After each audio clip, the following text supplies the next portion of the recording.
Hello everyone, welcome to library science notes. इस channel पे आपको बहुत सारे स्टडी रिलेटेड वीडियोस मिलेंगी जो कि बीलीब और एमलीब के लिए इंपॉर्टेंट हैं। साथ ही साथ आपको बहुत सारे प्रैक्टिकल सॉल्यूशंस भी मिलेंगे कि आपको किस तरीके से डेली लाइफ में अगर आप कहीं पे वर्किंग हैं तो आपको कौन सा काम किस तरीके से करना होता है, उसके ऊपर गाइडेड वीडियोज़ भी अवेलेबल हैं। आप चैनल की प्लेलिस्ट चेक कर सकते हैं। तो हम शुरू करते हैं, कंटिन्यू कर रहे हैं हम रिसर्च का टॉपिक। रिसर्च के बारे में पढ़ रहे हैं हम और आज का जो टॉपिक है वो है रिसर्च डिज़ाइन के ऊपर।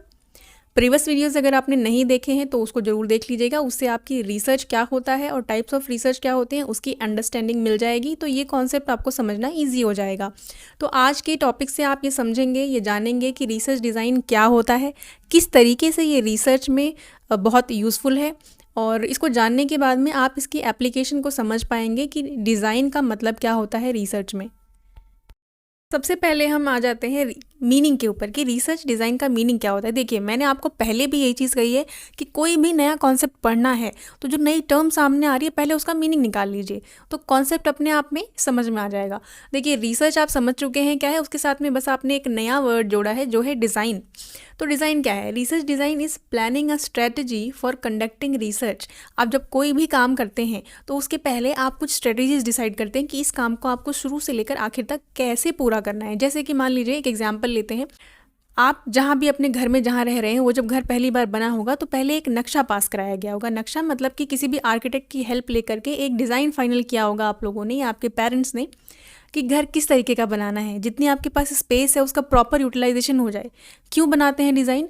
क्योंकि आपके पास जितनी ज़मीन है आप ये चाहते हैं कि इसका 100% यूटिलाइजेशन हो, कहीं पे भी एक भी कोना वेस्ट ना हो कि बाद में हमको लगे कि अरे इसको इस तरीके से बनवा लेते तो बेटर होता।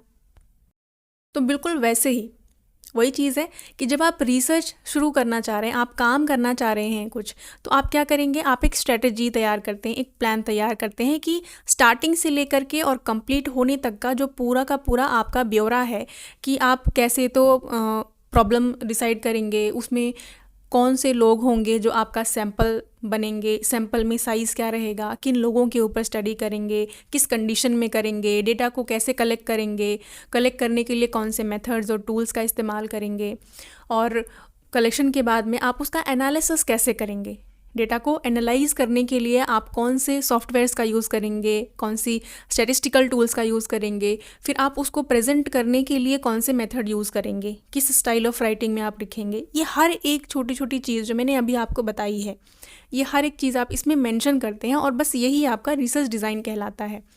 Research design is a set of methods and procedures used in collecting and analysing the data जो आप कलेक्ट करने वाले हैं अपने काम को करने के लिए, और उसको कलेक्ट करने के बाद आप उसको किस तरीके से एनालाइज करेंगे, उसको किस तरीके से इवैल्यूएट करेंगे, उसके लिए आप जो भी टेक्निक, मेथड, प्रोसीजर जो भी यूज़ करने वाले हैं वो आपको रिटन में बताना होता है। ये रिटन स्टेटमेंट होती है। इससे क्या होगा, जब आप हर चीज़ पहले ही नोट करके रख लेंगे, आपके पास हर एक स्टेटमेंट मेंशन है कि पहले ये करना है, फिर ये करना है, फिर इस तरीके से डेटा कलेक्ट करेंगे, इतने लोगों के ऊपर करेंगे, इस तरीके से एनालाइज करेंगे, तो आपका टाइम बहुत सेव होता है क्योंकि आपको नेक्स्ट स्टेप के बारे में सोचना नहीं होता कि अब डेटा तो कलेक्ट कर लिया, अब इसको एनालाइज करने के लिए क्या करें, या डेटा कलेक्ट करना है तो फिर आप सोचने बैठे कि कौन सा मेथड सही रहेगा, किस जगह से डेटा को कलेक्ट करना है, तो उसमें टाइम बहुत वेस्ट होता है। तो इस तरीके से क्या होगा, आपका टाइम सेव हो जाएगा क्योंकि पहले ही आपके पास कम समय है। और अगर आप एक स्ट्रक्चर्ड फॉर्मेट लेकर के चलेंगे तो आपका टाइम बहुत सेव होगा, आपका काम बहुत प्रिसाइज होगा, अच्छे तरीके से होगा। The design specifies the type of study that is descriptive or experimental, and also the subtype of study like case study, hypothesis, etc. Research design में आप ये क्लियरली मेंशन करते हैं कि आप किस टाइप की स्टडी करेंगे। जो टाइप्स ऑफ रिसर्च हमने पढ़ा था उसमें ये था एक्सपेरिमेंटल, डिस्क्रिप्टिव, किस टाइप की रिसर्च है आपकी और उस टाइप के अंदर उसका सब टाइप क्या है, ये सारी चीज़ें आप इसमें मेंशन करते हैं। आपकी जो स्टडी है वो क्वालिटेटिव है या क्वांटिटेटिव है, इसके बारे में आप बताते हैं। ये एक प्री रिक्विजिट है। प्री रिक्विजिट का मतलब क्या होता है कि ये एक ऐसा स्टेप है जो कि आपको एक्चुअल रिसर्च करने से पहले ही चाहिए होता है। यानी जैसे कि आप जब घर बनाने के बारे में सोच रहे होते हैं तो पहले ही आप अपना जो डिज़ाइन है वो तैयार करवा लेते हैं कि हमको किस टाइप से बनाना है, कितने रूम होंगे, कहाँ पे बेडरूम होगा, कहाँ पे किचन होगा, इस तरीके की जो चीज़ें होती हैं वो डिज़ाइन जो है वो आपका फाउंडेशन से पहले ही पड़ जाता है, बन जाता है मतलब। तो ऐसे ही रिसर्च में क्या होगा, आप रिसर्च स्टार्ट करने से पहले डिज़ाइन बनाते हैं कि आपको मालूम रहे कि आपको कैसे काम करना है, कैसे फॉरवर्ड आगे मूव करना है। अब रिसर्च डिज़ाइन को याद रखने के लिए जो कीवर्ड है वो है ब्लूप्रिंट या मैप ऑफ एक्शन कह सकते हैं आप। अगर ये दो चीज़ें याद रखते हैं तो आपको बिल्कुल क्लियरली हमेशा समझ में आएगा कि डिज़ाइन क्या कहना चाहता है। Being a crucial step in the research process, the research design act as a map of action or a blueprint for data collection, measurement and analysis।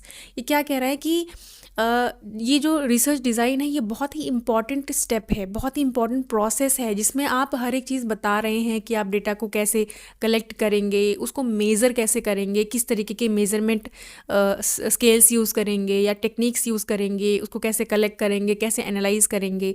तो ये पूरा का पूरा एक ब्लूप्रिंट है। आप ये वर्ड ज़रूर याद रखेंगे, ब्लूप्रिंट। रिसर्च डिज़ाइन जो है वो एक ऐसा स्ट्रक्चर है जो आपको बहुत सारे चीज़ें बताता है, बहुत सारे क्वेश्चंस के आंसर देता है। जैसे यहाँ पे कुछ कुछ चीज़ें लिखी हैं, आपको कुछ डिसीजंस लेने हैं कि जिसमें क्या, क्यों, कैसे और कितना, ये जो मात्राएं हैं, मात्राएं यानी क्वांटिटीज़ हैं, तो इन एस्पेक्ट्स के बारे में आपको डिसाइड करने में हेल्प मिलती है कि आपकी स्टडी किस बारे में है, आप उसको कहाँ कंडक्ट करेंगे, कैसे कंडक्ट करेंगे, मेथड्स क्या यूज़ होंगे और किन लोगों के ऊपर स्टडी करेंगे, आपका सैम्पल साइज़ क्या होगा। ये सारे के सारे क्वेश्चंस के जो आपके आंसर हैं वो आपको रिसर्च डिज़ाइन से ही मिलते हैं, उसी में ही आपको इसका सोल्यूशन मिल जाता है, या उसमें ऐसा कहें कि आपको बताना होता है कि आप ये काम कैसे करेंगे। बेसिक कॉन्सेप्ट क्या है इसका, क्या कहता है, it explains the research problem. Research problem का मतलब होता है जिस टॉपिक के ऊपर आप काम कर रहे हैं, वो जो स्टडी है उसी को हम रिसर्च प्रॉब्लम कहते हैं या फिर टॉपिक कहते हैं, दोनों सेम चीज़ें हैं। Research design gives the answer that why this study is being carried out. आप किसी टॉपिक में काम कर रहे हैं, रिसर्च कर रहे हैं, तो आप क्यों इसी टॉपिक पे काम क्यों कर रहे हैं, किसी और पे क्यों नहीं कर रहे हैं, उसका आंसर आपको रिसर्च डिज़ाइन देता है। Design explains the area of research being conducted. किस एरिया में आप ये रिसर्च करने वाले हैं, किस एरिया में, मतलब अगर किसी संस्था के ऊपर कर रहे हैं तो संस्था का नाम आ जाएगा। आप एक सोसाइटी के किसी पर्टिकुलर ग्रुप पे या कम्युनिटी पे कर रहे हैं तो जो भी आपका एरिया ऑफ स्टडी है उसके बारे में इसमें मेंशन किया जाता है। किस टाइप का डेटा की आपको रिक्वायरमेंट होगी वो भी मेंशन होगा, कहाँ से ये डेटा आपको मिलेगा वो भी लिखेंगे, और time period of the study बहुत इंपॉर्टेंट है कि आप किस समय से किस समय के बीच की बात कर रहे हैं। प्रॉब्लम को सॉल्व करने का प्रोसेस क्या रहेगा आपका, which type of data to be used, कैसा डेटा का नेचर कैसा होगा जो आप यूज़ करेंगे, what type of sampling method, आप किस तरीके के मेथड को यूज़ करके सैम्पल्स को कलेक्ट करेंगे जिससे आप ये कह पाएँ कि हाँ मैं जो ये जो सैम्पल कलेक्ट कर रहा हूँ ये इसीलिए कर रहा हूँ क्योंकि इससे मेरे रिजल्ट इस तरीके के आ सकते हैं। What type of sampling method, what will be process of analysis like graphical etcetera, यानी आप जो डेटा लेकर के आए हैं उसको एनालाइज करने का क्या तरीका रहेगा, उसको प्रेजेंट करने का क्या तरीका रहेगा, ग्राफिकल होगा, टेक्सचुअल होगा, डिस्क्रिप्टिव होगा, किस तरीके का रहेगा। आपका सैम्पल डिज़ाइन क्या होगा। देखिए सैम्पल डिज़ाइन का मतलब ये है जब आप ये डिस्क्रिप्टिव तरीके से बताएं डिटेल में कि मेरा एरिया क्या है, वहाँ से सैम्पल कि यूनिट क्या होंगे, उसमें से सैंपल का साइज़ क्या होगा, नंबर ऑफ़ सैंपल्स क्या होंगे, ये सारी चीज़ें जब आप डिटेल में बताते हैं उसी को हम सैंपल डिज़ाइन कहते हैं। जैसे रिसर्च डिज़ाइन है जिसमें कंप्लीट रिसर्च के बारे में बात हो रही है, तो सैंपल डिज़ाइन के अंदर आप सैंपल्स के यूनिट्स की बात करते हैं। What technique of data collection will be used, आप कौन सी टेक्निक यूज़ करेंगे डेटा कलेक्शन के लिए, और डेटा को एनालाइज कैसे करेंगे, यहाँ सॉफ्टवेयर की बात आ जाएगी। How hypothesis will be tested, hypothesis जो आपने स्टार्टिंग में बनाई थी, हाइपोथेसिस का मतलब क्या होता है कि कुछ ऐसे सॉल्यूशंस जो आप इमेजिन करते हैं, यानी ऑल्टरनेटिव सॉल्यूशंस जो आप ले करके चलते हैं कि ऐसा ऐसा हो सकता है at the end of the study, तो उसको टेस्ट करने के लिए कुछ पर्टिकुलर टेस्ट होते हैं जो हाइपोथेसिस के लिए किए जाते हैं। तो हाइपोथेसिस को टेस्ट करने के लिए आप कौन कौन से स्टैटिस्टिकल टेस्ट या टूल्स वगैरह यूज़ करेंगे। In what style report be prepared, आपकी जो रिपोर्ट होगी फाइनल जो आएगी आपके सामने, जो आप थीसिस लिखेंगे या आपकी जो रिसर्च रिपोर्ट कह दें, तो वो आप किस स्टाइल ऑफ राइटिंग में लिखेंगे, वो भी एक अलग तरीका होता है। ये सारी चीज़ें आप रिसर्च डिज़ाइन में मेंशन करते हैं। अब हम आ जाते हैं टाइप्स ऑफ रिसर्च डिज़ाइन के ऊपर कि रिसर्च डिज़ाइन जो आप बोल रहे हैं कि पूरा ये फॉर्मेट बन रहा है जिसमें सारे स्टेप्स आ रहे हैं कि पहले क्या होगा फिर क्या होगा, ये भी कई तरीके के होते हैं। तो इनके क्या क्या टाइप्स हैं? Exploratory research design, descriptive research design, experimental, quasi experimental, cross sectional, longitudinal and case study. ये सब अलग अलग टाइप्स ऑफ रिसर्च डिज़ाइन हैं जिनके बारे में हम एक एक करके नेक्स्ट वीडियोज़ में पढ़ेंगे।